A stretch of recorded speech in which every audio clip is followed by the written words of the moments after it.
त्याची आई आहे ना तुमच्या मला तुम्हाला आणि मला असते तशी. येतोच नाही का? आई तिच्या अंतःकरणाचे ठोकेच ऐकले नाहीस. मला हे समजतंय कधी कधी की तुला तुझे वडील कोण हे माहीतच नाही. तुला दादा मला दादा, तुला बाबा मला बाबा, तुला ताई मला ताई, तुला आई मला नाही. आणि आज त्यांचं हृदय किती तळमळतंय होय की नाही. आई म्हणून कोणी आईच हाक मारी, ती हाक येई कानी, मज दुःख होई भारी. दुःख हा एकच शब्द ज्यांनी आपली आई गमावली आहे त्यांच्यासाठी आहे. मी ममताताईंना हे सांगू इच्छिते की आपण जे दुःख 4 वर्षापूर्वी भोगलं ते मी 44 वर्षापूर्वी भोगलं. 44 वर्ष झाली माझी आई या जगातून निघून गेली. आणि आता सुद्धा आपण मला सन्मानित केलं तेव्हा एक क्षण तो विचार येऊन जातोच की अरे रे माझे आई वडील हे बघायला नाहीत. आणि गेली 45 वर्ष हे दुःख मी भोगत आले. पण त्याच वेळी एखादा शाप वरदान कसा ठरतो हे दाखवणारी माझी मुलंच तर आहेत. गाणे म्हणते झोके देते ती माझी आई, नाही का? खरी आई नसली म्हणून काय झालं? गाणं म्हणते झोके देते ती माझी आई. माझी आई 44 वर्षापूर्वी गेली तेव्हा जेमतेम 25च्या उंबरठ्यावर उभी असलेली मला ते समजलं की अरे रे माझ्यापेक्षा असंख्य दुर्दैवी जीव माझ्या आसपास आहेत.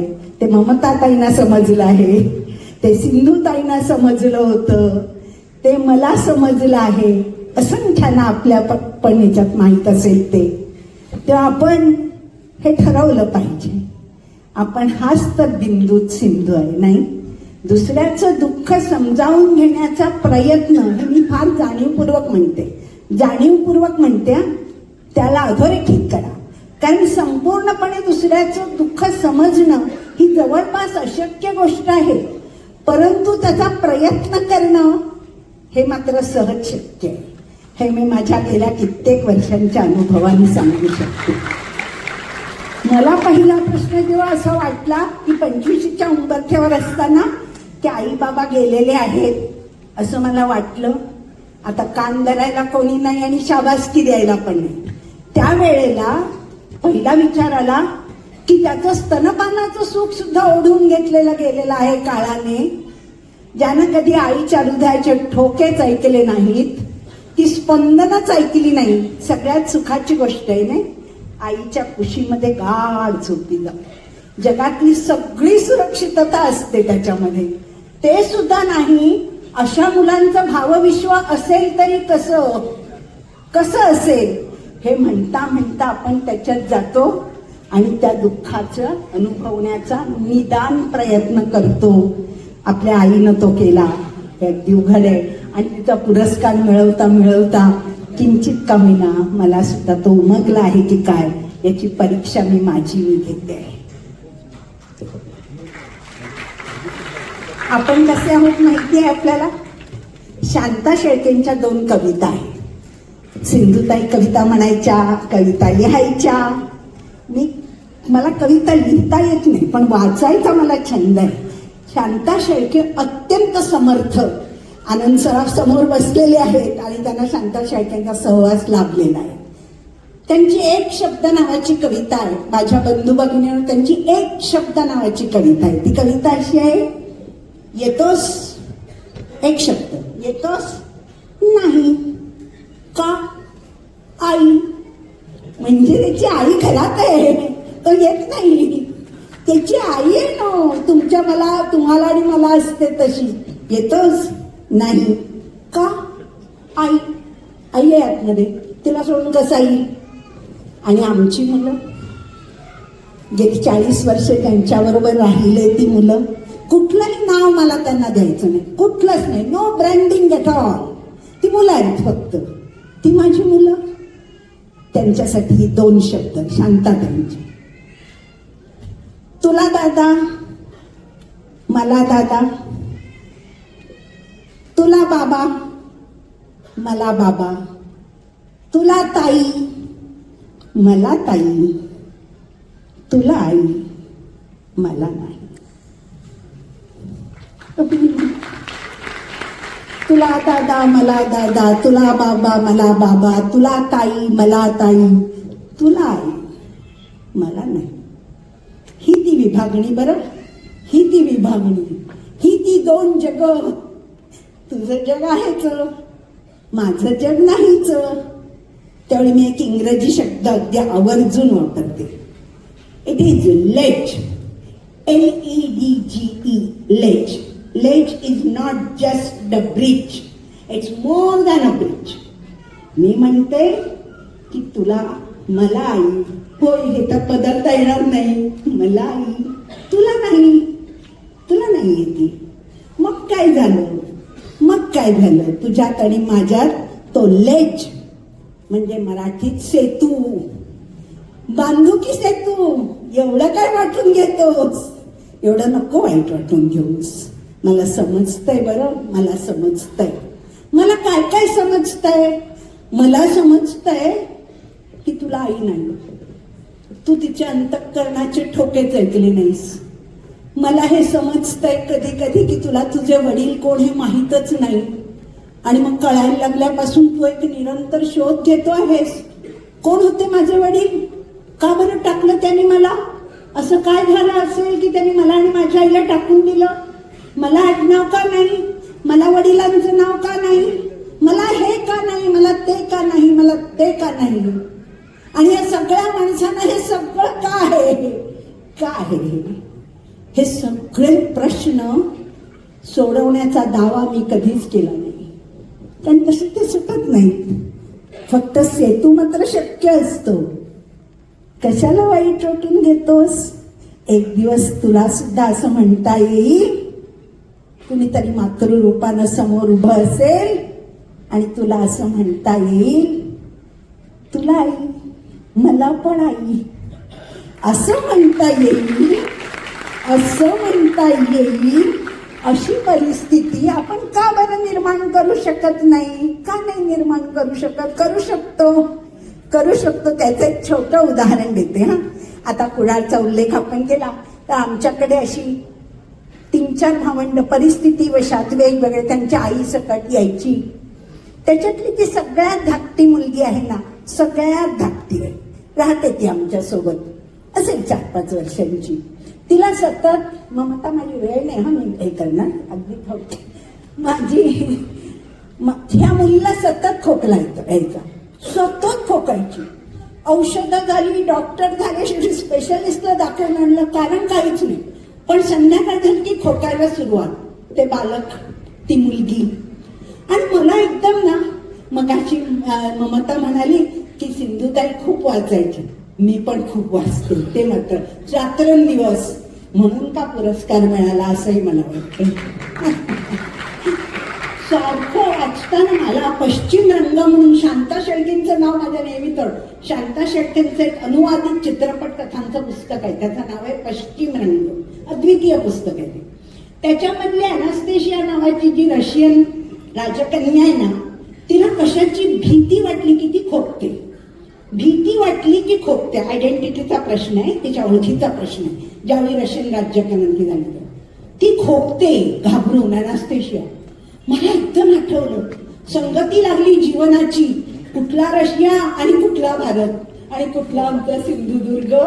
पण संगती लागली आणि मी त्या तिन्ही भावंडांना वरच्या बोलवलं आणि म्हटलं, अगं आपण एक प्रयोग करूया. हा, आपल्याकडे किती छान शब्द आहेत, आठवावे लागतात आपल्याला. छान नकारार्थी लवकर आठवतात, पण आपल्याकडे छान, मस्त, ग्रेट, टॉप, कमाल आहे, मला नसतं जमलं, तुला कसं जमलं, असे अनेक शब्द आहेत आपल्याकडे.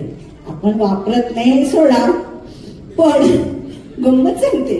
मी तिच्या भावंडांना म्हटलं की ती चित्र चांगलं काढते, ती भरभर वाचते सुद्धा तिच्या वयाच्या मानाने. ती अंगणवाडीत आहे पण भरभर वाचते.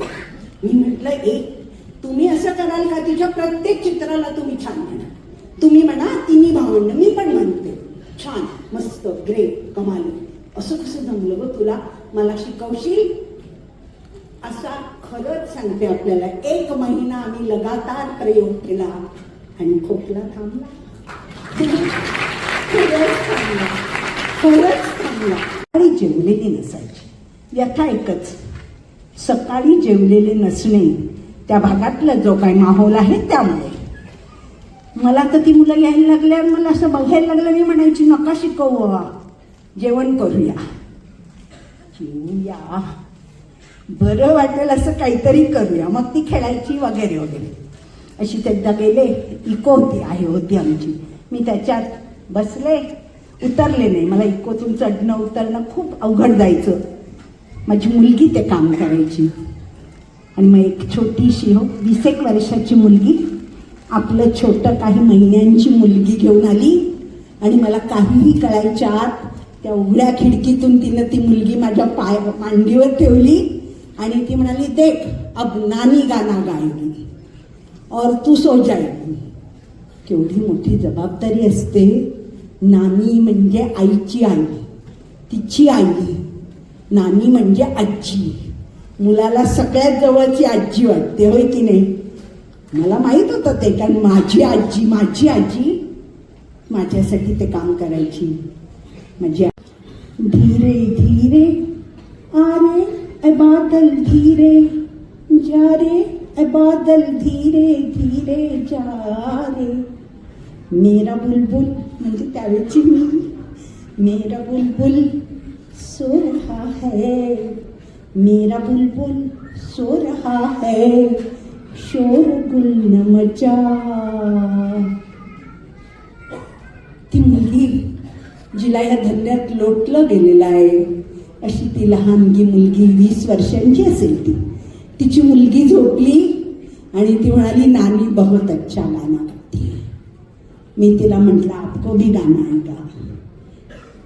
गाना क्या सिर्फ मुझे ही आता है, आपको भी आता है, आप गुनगुनाओ. आणि मग ती ते धीरे धीरे गाणं म्हणता आलं नाही तिला, शब्द नाही, म्युझिक आलं तेवढं आलं तरी केवढं डोक्यावरून पाणी. आणि मग मला कळलं ते गायला पाहिजे, गाता यायला पाहिजे, सुरेल पाहिजे, सोपं पाहिजे, दुसऱ्याला येईल असं पाहिजे, कुठलाही अभिमान विरहित पाहिजे. आपण जिथे जन्मलो त्याचे इतके फायदे मला मिळालेले मला दिसत आहेत, तर मग मी कसं बरं दुसऱ्याला हे करू, कसं हसू येणार नाही म्हणून ते शिकवणं आणि शिकणं हे माझं काम आहे. म्हणून शेवट करताना अतिशय नम्रपणे सिंधूत बिंदू, बिंदूत सिंधू, चिंधीत सिंधी सिंधू या सगळ्यातून मी स्वीकार करते.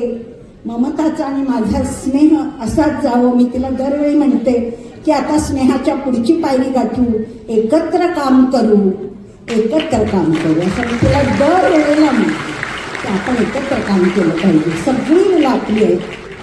त्या मुलांसाठी म्हणते की कोणतं राष्ट्र मला माझं नेहमी राष्ट्रच वाटतं.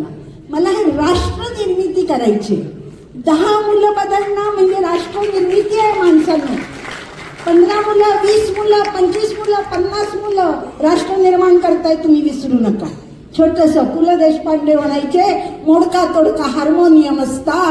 एखाद्या गावी गेलो असतो, पोरं, त्यांचा शब्द, पोरं गोळा केली असती आणि गाणं शिकवलं असतं राष्ट्र निर्मिती. तेव्हा या राष्ट्रातल्या सर्व मुलांना ज्यांनी हा पुरस्कार मला दिला, हा पुरस्कार त्या मुलांनी दिलेला आहे, त्याचा मी स्वीकार करते. हसती मुले जिथे देश तो महान, नाचती मुले जिथे देश तो महान. कुणी असता आजारी, कुणी संकटात, पाठीशी मायेचे उभे लाख हात. भय नसे जिथे मुला देश तो महान, हसती मुले जिथे देश तो महान. सर्वांना शिकवाया सुंदर या शाळा, घरांगण झुले झुला इथे खेळ खेळा. सर्वांना शिकवाया सुंदर या शाळा, घरांगण झुले झुला इथे खेळ खेळा. खेळती मुले जिथे देश तो महान, नाचती मुले जिथे देश तो महान, खेळती मुले जिथे देश तो महान, नाचती मुले जिथे देश तो महान, देश तो महान. माणिकला धरून त्या हाताशी गेली आणि म्हणाली की या माझ्या मुलाला काहीतरी लिहून द्या. आपल्याला हे सांगायचंय मला की सुकुमार राय, सत्यजित राय यांचे वडील हे नेहमी रवींद्रनाथ असं म्हणायचे की मरणाच्या दारात असताना जीवनाची गाणी म्हणणारा कवी, असं त्यांच्याविषयी म्हटलं जायचं. त्यांचा मुलगा खरंच म्हणजे ते इतकं सुंदर होतं ना, सुकुमार राय हे इतके कवी मनाचे. आणि हा माणिक लहानसा त्यांच्याकडे आला तेव्हा रवींद्रनाथ कधीही कुणाला लगेच काही लिहून देत नसत, लगेच संदेश नाही. त्या आईला त्यांच्या म्हणाले की तू आज त्याला घेऊन घरी जा आणि उद्या ये, उद्या मी लिहून देतो काय लिहून द्यायचंय ते. दुसऱ्या दिवशी गेल्यावर एक रोजनिशी जी सुप्रभानीच म्हणजे आईनंच मुलाला दिली होती त्याच्यावर गुरुदेवांनी असं लिहिलं की मी आता जे काही लिहितोय ते तुला आत्ता कळणार नाही असं ते म्हणाले, पण पुढे आयुष्यभर उपयोगी पडते अशा ओळी. त्या ओळी अशा होत्या की मला खूप फिरायची हौस, मी जगभर फिरलो, खूप पैसा अमाप धनसंपत्ती खर्च केली, किती दिवस किती महिने किती वर्ष गेली, हिंडत राहिलो, दऱ्याखोऱ्या पाहिल्या, डोंगर पाहिले, वृक्ष पाहिले, आकाश पाहिलं, पाणी पाहिले, सारी पंचतत्व बघून झाली. आणि मग थकून भागून निष्कांचन होऊन घरी परत आलो. आणि मग माझ्या एकदम लक्षात आलं की अरे हे सगळं पाहता पाहता शेजारी उगवलेलं गवताचं पातं आणि त्यावर आनंदानं नर्तन करणारे दवबिंदू पाहायलाच विसरून गेलो. त्यावेळी सत्यजित राय यांनी जन्मभर आपल्या उराशी बाळगून ठेवल्या आणि त्याच्यातून रवींद्रनाथांवर जी डॉक्युमेंटरी झाली ती सुवर्ण पदकाला पात्र ठरली. मला हे सांगायचंय की ही जी कल्पना सत्यजित राय पुढे म्हणतात ती कल्पना होती बिंदूत सिंधू. एका बिंदूत सारा सिंधू एकवटलेला असतो, फक्त तो बघण्याचं ज्ञान आपल्याला प्राप्त झालं पाहिजे.